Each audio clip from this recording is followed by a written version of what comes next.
Just when you start to think you can't be challenged any more than you have been, you found that junky, destroyed piece of furniture that nobody would dare touch, that thing that was heading to the landfill that everybody thought you were crazy for picking it up and putting it in your trailer. And you took it, you modified it, and you reimagined it, and you made it something great and beautiful and unique, and somebody actually wanted to pay money for it. And then one of your customers calls you and says, hey, I have this king bed in my storage. If you'll come and pick it up, you can have it. Cool. I actually have some friends that are starting over from scratch and need all the furniture they can get. I've slowly been doing some stuff on the side for them as I find it to try to get them some furniture. I was not expecting what I picked up.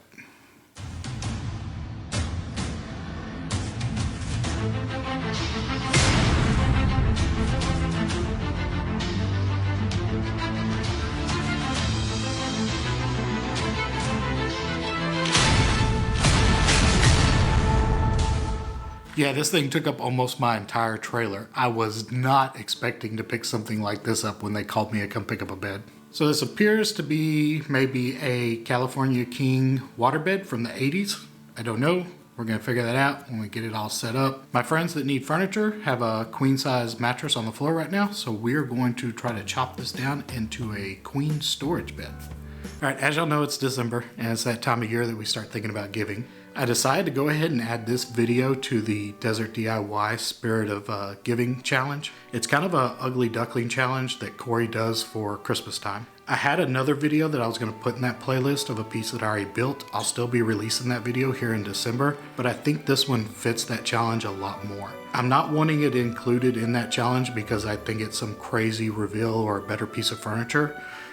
I want it included in that playlist because I want people to see that there's no reason that anybody should have to be sleeping on a mattress on the floor. There's no reason that anybody should be going without furniture. I just hope that y'all that are going through this playlist and seeing all these build videos see that, you know, next time you see a dresser or a bed or a table on the side of the road, grab it up, fix it, put some paint on it, and bless somebody with it. There's no reason that anybody should be going without furniture. There's too much of it being wasted and trashed and crushed. So, all right, now to the fun stuff. Let's start cutting this thing up.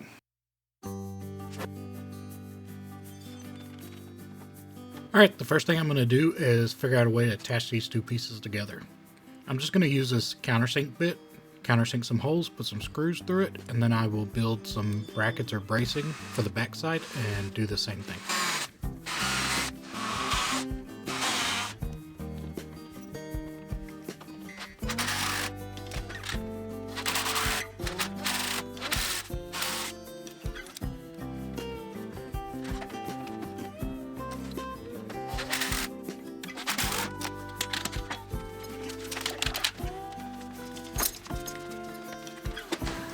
Okay, you're not helping.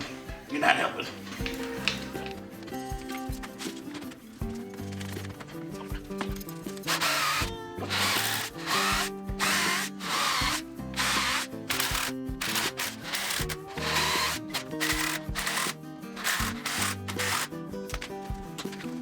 It's amazing sometimes how something so simple can make a job easier. These little hash marks on the back of the saw, so I'm not having to stop and use a tape measure on every single piece, just speeds up the process so much, and it's such a simple concept. I'm really glad I got this new saw.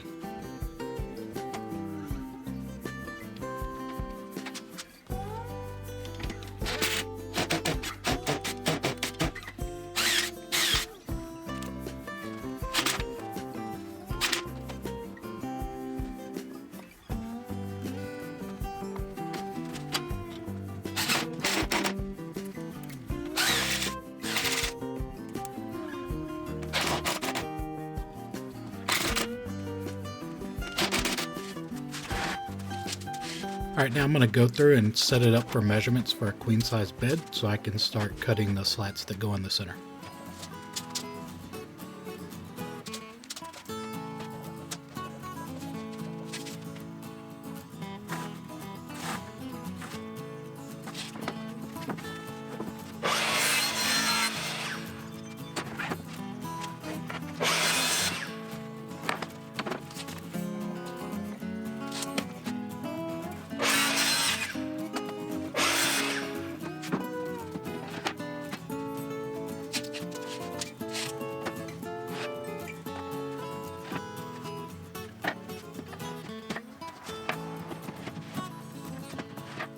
Alright, so this is the railing that used to go around the top of the bed. This piece and those pieces there. So it does make sense that this was probably a waterbed. Having that lip on there like that, the waterbed would set down inside of it. As you see in the beginning of the video, this thing came with a big chunky headboard.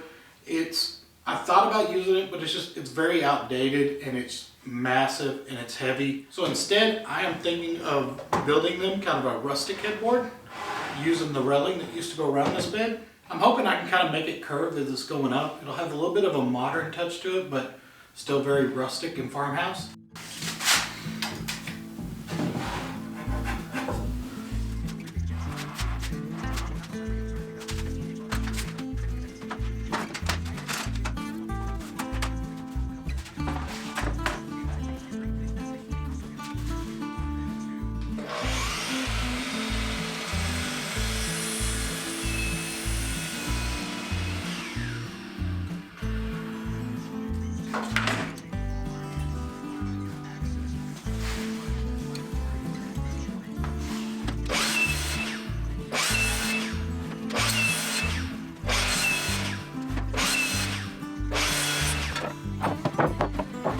I'm just going to lay these out so I can take a measurement to figure out what the height's going to be of my new headboard so I can start building the framing for the back.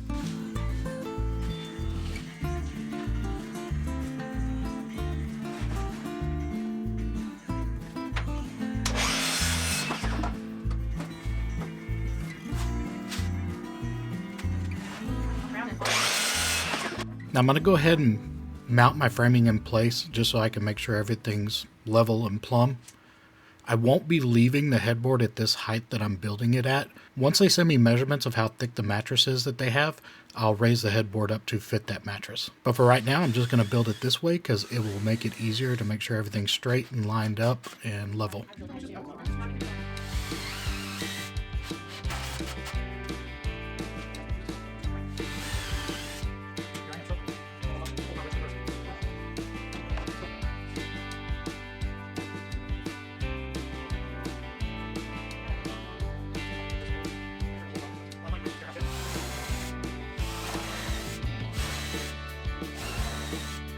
Now I'm doing the same thing, just putting the countersink holes and then going through and putting some 2-inch deck screws in. I made sure to countersink the holes deep enough that I can come back through and easily add in some wooden dowels to fill the holes.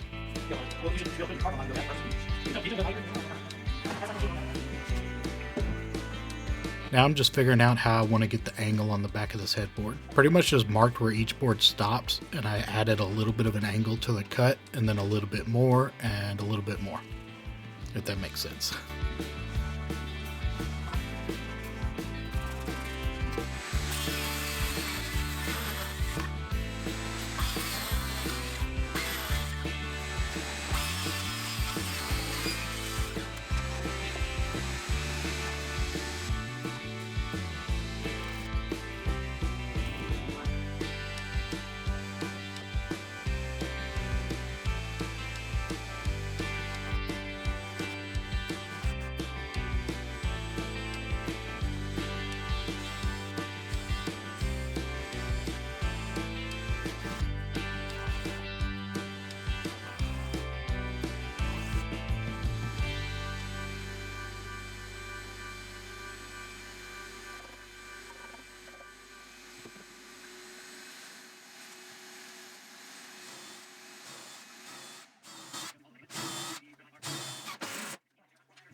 Now I'm just going to glue in wood dowels, and then I'll come back through with my multi-tool and snip off the ends. Fill in all the holes.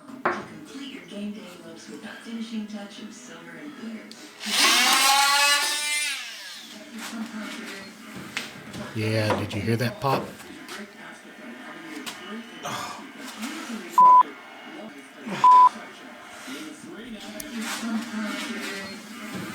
Yeah, that popped something in my knee, just let go. Getting old is fun. No, it's not.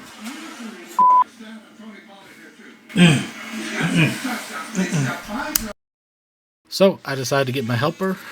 My knee was swelling up on me. I couldn't squat down any longer. Luckily, Emily came out here to give me a hand and we got it knocked out.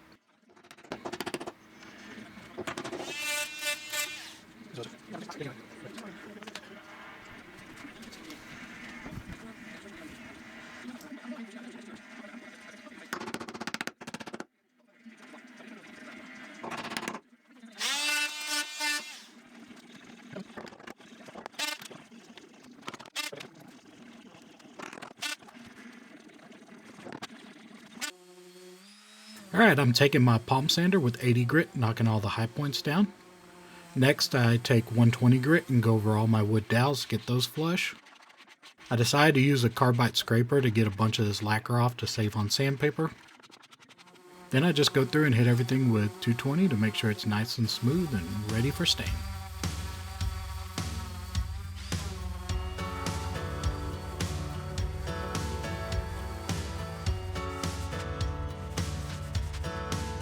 So I want to keep with the rustic and aged look on this headboard, so I'm going to be very random with my stain patterns. After I get the stain kind of spread around in different spots, I go back through with mineral spirits and spread it more. And what this ends up doing is leaves you with light and dark spots, like natural sunlight aging of the stain.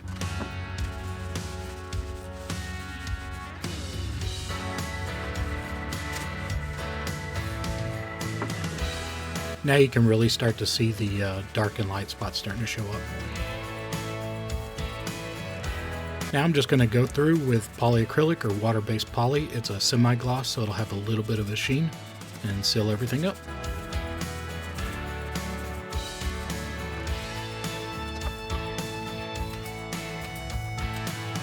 Now I'm just taking some rough cut lumber and adding some trim to cover the gap on this end piece. Still kind of goes with the farmhouse feel and covers up that gap.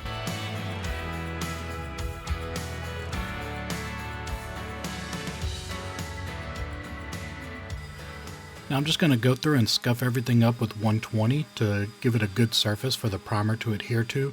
With this much exposed wood and the amount of knots that are in this wood, I know I will deal with bleed through. So I'm just going to go ahead and go through and hit everything with my industrial red primer. That'll stop the bleed through, and when I go back through to do the distressing, the red primer will look like a natural wood color.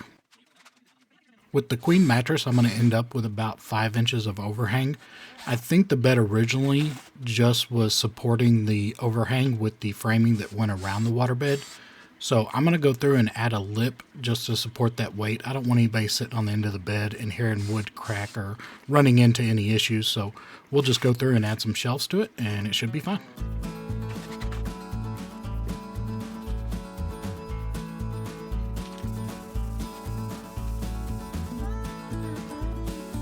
I'm using white chalk paint on this piece. The first coat I'm going to do pretty light. The second and third coat I'm going to lay on real heavy. Chalk paint's really thick and you can sand it down. It's almost like a powdery substance when you start sanding it down smooth. But I'm going to use that to my benefit. This piece has a lot of nicks and scratches in it, so I'm going to use that chalk paint to fill in a lot of those imperfections.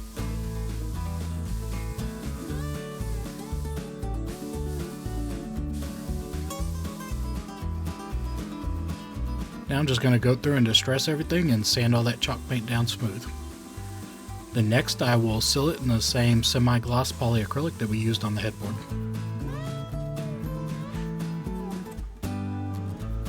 As you can see, these rails are bent up pretty bad. I went ahead and took them all out. I'm going to try to straighten them up best I can.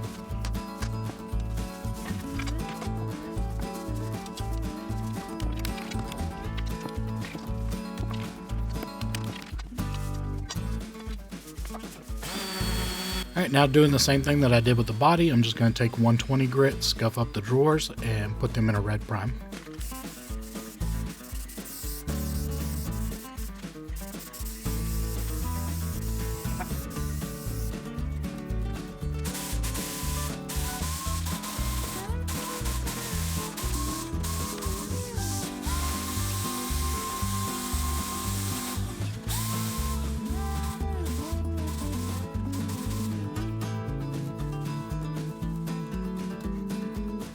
Now, same as before, we're going to go through and sand the drawers down smooth and give them a little bit of a distressing. Seal everything in polyacrylic.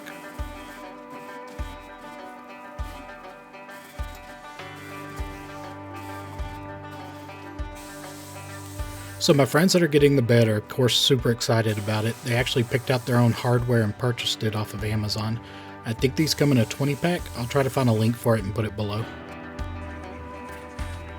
So of course some of the drawer bottoms were busted out, and unfortunately the hardware store is not carrying the wood color ones right now, so our only option was the black and white paneling. But that's alright, we'll work with what we got and get it figured out.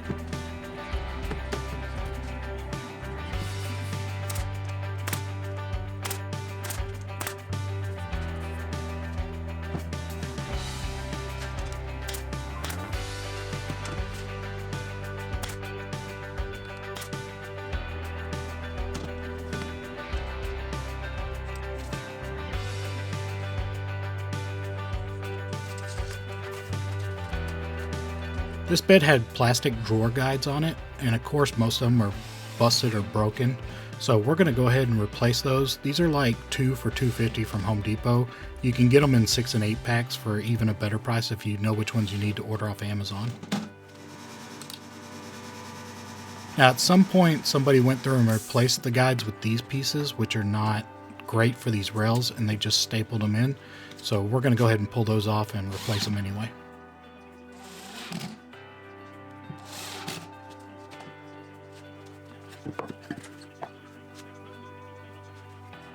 They sent me the measurements of their mattress. It's a pillow top with a foam topper on it, which comes out to about 15 inches. So I'm going to set the headboard up at 13 inches. So that'll give them about a 2-inch drop below the mattress. Hopefully that's enough to keep pillows from going underneath the headboard, or when you put your arm above your head, going underneath the headboard.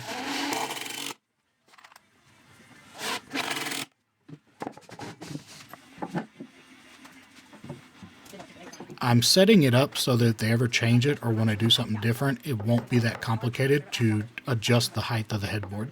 Just pull out a few screws, raise it or lower it, and it should be all good.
Well, there you have it, guys. Junky old waterbed turned into a farmhouse storage bed. Now, I will tell you right now, I'm going back after the holidays to add a piece of trim to the bottom of this bed. Not having the mattress when I was building it, and this being the first time I've ever done anything like this, I was worried about the particle board top showing, and it does a bit. So I'm going to go back after Christmas and add a little white trim around the base of that bed to cover that. They absolutely loved the bed, but didn't want to be on camera, which I can understand. So we have Emily here to give her reaction. Thank you all so much for watching, and we'll see you on the next flip.